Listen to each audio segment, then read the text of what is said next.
براہ راست آپ کو لاہور لیے چلتے ہیں جہاں مشیر داخلہ و احتساب شہزاد اکبر نیوز کانفرنس کر رہے ہیں، کیونکہ ان کی جو جھنجھلاہٹ ہے اس کی نشانی آپ کو یہاں سے ہی مل جاتی ہے۔ جو بھی کچھ دنوں پہلے خبر آئی تھی، خود بھی انہوں نے نیب کی کورٹ میں کہہ دیا تھا کہ مجھے کیمرے لگائے ہوئے ہیں۔ انہوں نے سنا ہے کہ کوئی ٹوائلٹ کے نل میں سے کیمرے ڈھونڈنے کی کوشش کی ہے، کبھی ان کو پنکھے میں سے کیمرے نظر آتے ہیں۔ ان کے ہواری بھی بوکھلائے ہوئے ہیں، وہ کبھی کہتے ہیں فلاں بیس بدل کے جاتا ہے، شہزاد صاحب بیس بدل کے نیب چلے جاتے ہیں۔ کرتوت آپ کے پکڑے جا رہے ہیں، بیس بدلنے کا آپ الزام میرے اوپر لگا رہے ہیں۔ اب یہ کچھ تفصیل ہیں، اس کا آپ کے سامنے یہ ایک چارٹ بھی شو کیا ہے، جو جب شوگر ملز کے متعلقہ چیزوں کو دیکھا جانا شروع کیا، اور ابھی تو صرف یہ 1-2 شوگر ملز کے چیزیں دیکھی گئی ہیں، تو ایک بڑی شاکنگ قسم کی چیز سامنے آئی ہے کہ 2 شوگر ملز، ایک العربیہ شوگر مل، دوسری رمضان شوگر مل، اور اس کے بھی صرف 10 سالوں پہ معید چیزوں کا جب جائزہ لیا گیا ہے تو ان 2 شوگر ملز کے کم آمدن والے ملازمین، جس میں کوئی چپڑاسی ہے، کوئی کلرک ہے، کوئی اکاؤنٹس مینیجر ہے، ان کے ناموں پہ بے نامی اکاؤنٹس، اور ان اکاؤنٹس میں 22 ارب روپے سے زائد کی منی لانڈرنگ۔ اب ان تمام چیزوں کے ثبوت ہمارے سامنے آ چکے ہیں۔ یہ میں ابھی آپ سے اس کی تفصیل شیئر کرتا ہوں۔ یہ 12 کم تنخواہ دار ملازمین ہیں جن کے نام پہ پرسنل اکاؤنٹس کھلوائے گئے، اور اس کے اندر تقریباً 15 ارب سے زائد کی منی لانڈرنگ کی گئی۔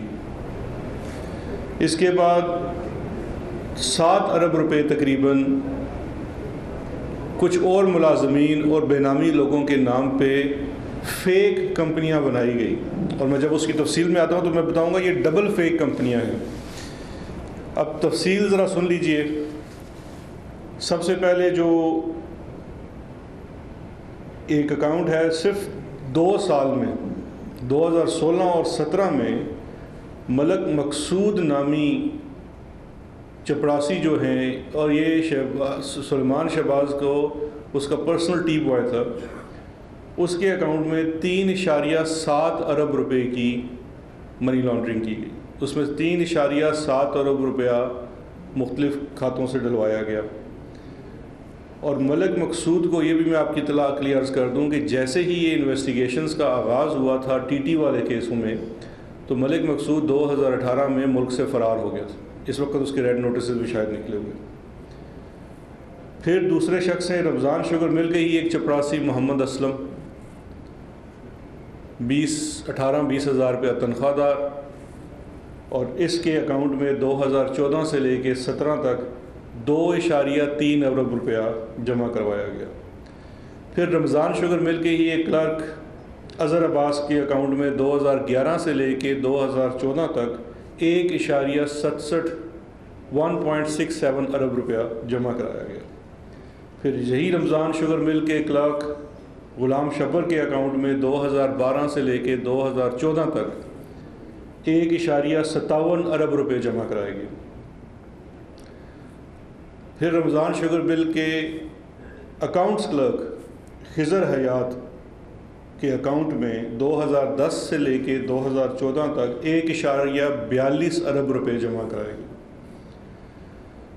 پھر رمضان شوگر مل کے دوسرے اکاؤنٹس کلرک اقرار حسین کے اکاؤنٹ میں 12 سے لے کے 15 تک 1.18 ارب روپے جمع کرائے گئے۔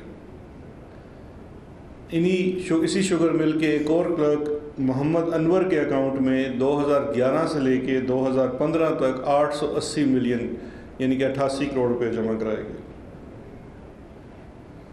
پھر ان کے ایک سیلز مینیجر ہیں توقیر الدین اسلم، وہ بھی بڑے پرانے ان کے ساتھ ہیں، ان کے اکاؤنٹ میں 562 ملین 562 ملین 56 کروڑ کے قریب پیسے جمع کرائے گئے۔ شریف گروپ کے ہی ایک ڈیٹا انٹری آپریٹر تنویر الحق کے اکاؤنٹ میں 2012 سے 13 میں 512 ملین روپے جمع کرائے گئے، جو کہ 51 کروڑ کے قریب بنتے ہیں۔ پھر رمضان شوگر مل کے ایک اور اکاؤنٹ کلرک کاشف مجید کے اکاؤنٹ میں 461 ملین تقریباً 46 کروڑ روپے جمع کرائے گئے۔ اس سے اگلا جو ہے وہ اس سے بھی زیادہ چونکا دینے والا ہے۔ رمضان شوگر مل کا ایک چپڑاسی تھا گلزار احمد خان، اس کے اکاؤنٹ میں 2012 سے لے کے 2017 تک 425 ملین جمع کرائے گئے۔ 2012 سے لے کے گلزار احمد خان، میں بتاتا ہوں یہ انٹرسٹنگ کیوں ہے۔ گلزار احمد خان کے اکاؤنٹ میں 2012 سے لے کے 2017 تک 425 ملین روپے جمع کروائے گئے، جبکہ حقیقت یہ ہے کہ گلزار احمد نہ صرف ان کے مل میں چپڑاسی تھا بلکہ اس کے ساتھ ساتھ 2015 میں فوت بھی ہو گیا تھا، لیکن اس کے فوت ہو جانے کے باوجود یہ اکاؤنٹ آپریٹ ہوتا رہا، اس میں پیسے جمع ہوتے رہے، پیسے نکلتے رہے، آگے ٹرانسفر ہوتے رہے 2 سال تک۔ 7 فروری 2015 کو گلزار احمد خان فوت ہو گیا تھا۔ یہاں سے آپ کو یہ بھی سمجھ لگ جائے گی کہ کس طرح سے یہ فیٹف کے اوپر لیجسلیشن ہو رہی تھی اور اس کے اوپر جو بینکنگ نظام کے اوپر ایک کڑی نظر رکھنے کی ضرورت ہے، اور اس کے لیے جو رولز بنائے جا رہے ہیں اس کی بھرپور مخالفت ان کی طرف سے کیوں کی جا رہی تھی، کیونکہ ان دنوں یہ ممکن تھا کہ آپ بینکس کے ساتھ ایک مرے ہوئے انسان کا بھی اکاؤنٹ چلا لیں۔ پھر آخر میں ایک شخص ہے مسرور انور کا نام آپ نے پہلے بھی سنا ہوگا، نیب والے کیس میں یہ کسٹڈی میں بھی ہے، یہ ان کا بڑا بااعتماد کیش بوائے تھا۔ اس کے نام کے اوپر بھی ایک فرنٹ اکاؤنٹ کھولا گیا جس کے اندر 230 ملین 23 کروڑ روپے جمع کروائے گئے۔ اب یہ جو جتنے تمام کم تنخواہ والے ملازمین ہیں، یہ تمام کو آپریٹ کرتا تھا سلمان شہباز خود ذاتی طور پہ، اور Muhammad Usman chief financial officer CFO جو اس وقت نیب کی حراست میں ہے۔ دونوں کیسز میں کرابریٹ ہوتا ہے، ایویڈنس کرابریٹ ہوتا ہے، طریقہ واردات کرابریٹ ہوتا ہے۔ طریقہ واردات یہی تھا کہ یہ ان کے نام کے اکاؤنٹ کھول کے ان سے چیک بکس لے لیتے تھے اور اس کے بعد یہی اس کو سارے کو آپریٹ کرتے تھے۔ اب اس میں جو سب سے امپورٹنٹ چیز ہے وہ اب آنے والی ہے۔ سب سے امپورٹنٹ چیز یہ ہے کہ اس اکاؤنٹ کا جب جائزہ لیا گیا تو یہ تقریباً 22 ارب کے اکاؤنٹس میں، کیونکہ میں آج ہر چیز کی تیاری کر کے ان کے لیے لایا ہوں، یہ فرمائیں گے کہ جی کاروبار میں تو آپ کو پتہ ہے جی ایسے تو ہوتا رہتا ہے۔ اس کا بھی جواب ہے، یہ کوئی کاروبار کے پیسے نہیں تھے، یہ کوئی چینی کے پیسے نہیں تھے۔ اس اکاؤنٹ کا پورا فورینزک کیا گیا ہے ان اکاؤنٹس کا، اور اس میں سے صرف 3 ارب روپے جو ہیں وہ ظاہر ہوتے ہیں کہ شاید یہ ثابت نہیں ہے، شاید ان کا کوئی تعلق شوگر کے کاروبار سے ہو، بقیہ رقم کا تعلق کسی طریقے سے بھی کسی کاروبار سے نہیں ہے۔ وہ پیسے اسی طرح سے کسی ٹھیکیدار سے، کسی پولیٹیشین سے، کسی بزنس مین سے، جس طرح سے میں نے شروع میں لفظ استعمال کیا تھا، پیٹرنیج، ایکسٹورشن، آپ جرائم پیشہ لوگوں کی سربراہی کرتے تھے، ان کے غلط کاموں کے پیچھے ان کو تحفظ فراہم کرتے تھے اور اس کے لیے آپ پیسے لیتے تھے، یا کسی کاروباری شخص کو بلیک میل کرتے تھے، ایکسٹورشن کرتے تھے، اس کے پیسے لیتے تھے۔ اور اس میں مجھے کوئی زیادہ ثبوت دینے کی ضرورت نہیں ہے، لاہور میں رہنے والے ان کے طریقہ واردات 180H میں جو کچھ ہوتا تھا سارے اس سے واقف ہیں۔ لیکن ایک شخص ہماری تفتیش میں ایسا بھی آیا جس نے خود قبول کیا کہ اس نے ایک چیک تو خود شہباز شریف صاحب کو CM آفس میں جا کے دیا، کیونکہ جب اس چیک کی پوچھ کی گئی کہ وہ چیک کیسے اس اکاؤنٹ میں جمع ہوا تو اس نے یہ اقرار کیا، لیکن اب اپنے جان کے تحفظ کی وجہ سے اپنا نام منظر عام پہ نہیں لانا چاہتا، کیونکہ جس طرح کے یہ لوگ ہیں لوگ ان سے ڈرتے بھی ہیں۔ اس کے علاوہ ایک بڑا اہم کام ہے کہ بینکنگ کے اندر بینک ملازمین کو ساتھ ملا کے پیرلل بینکنگ سسٹم بھی کھڑا کیا گیا۔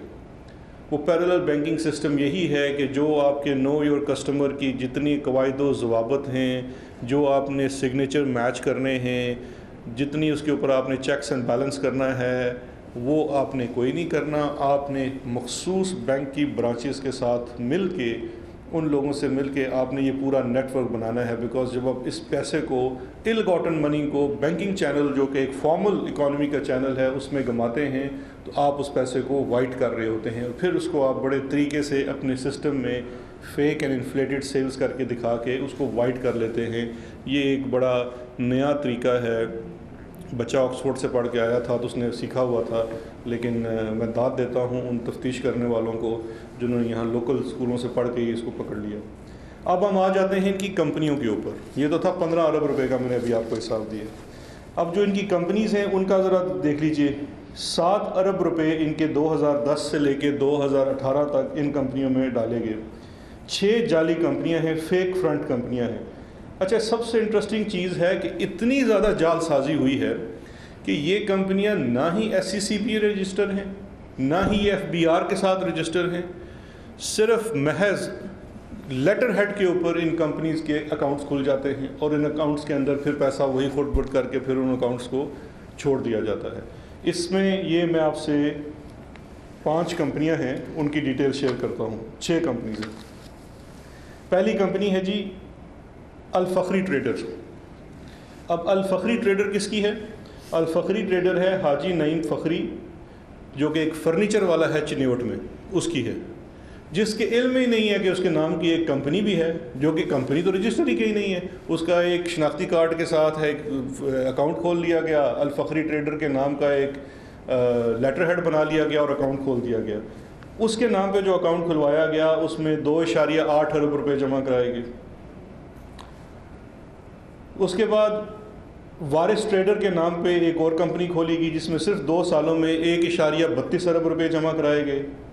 وارث ٹریڈر کا جو مالک ہے محمد وارث, جس کا شناختی کارڈ ہے, وہ آپ کو زیادہ مشکل نہیں ہوگی گیس کرنے میں, وہ رمضان شوگر مل میں چپڑاسی ہے.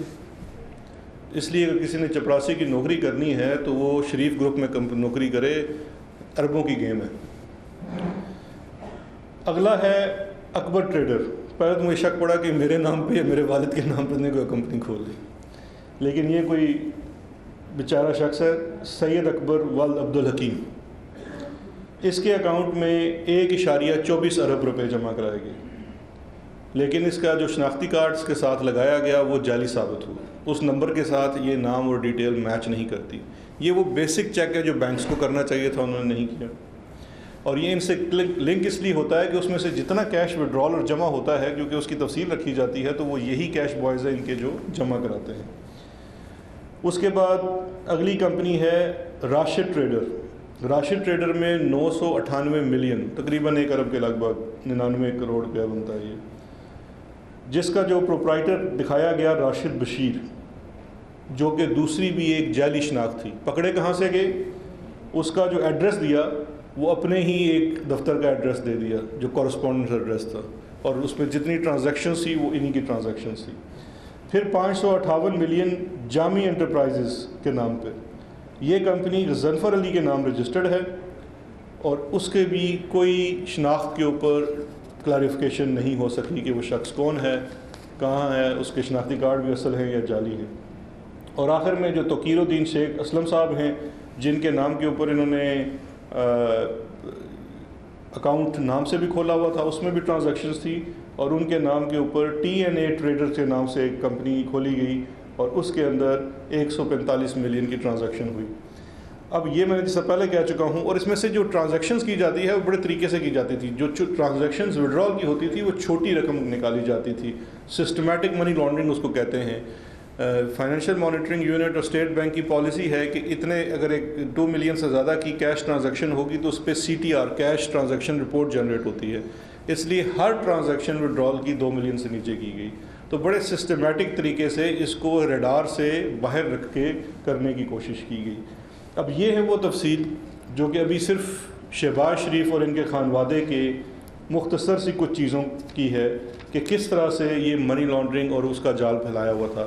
ایک طرف تو شہباز شریف صاحب اس وقت جو نیب کی عدالت میں جا کے ڈرامہ کرتے ہیں, ان کی اطلاع کے لیے عرض ہے کہ ابھی تو صرف یہ دروازے کھلے ہیں, ابھی تو آپ کے تمام کاروبار کا جب فورینزک ہونا ہے تو ان میں سے کیا کیا چیزیں نکلیں گی وہ آپ کو خود پتہ ہے.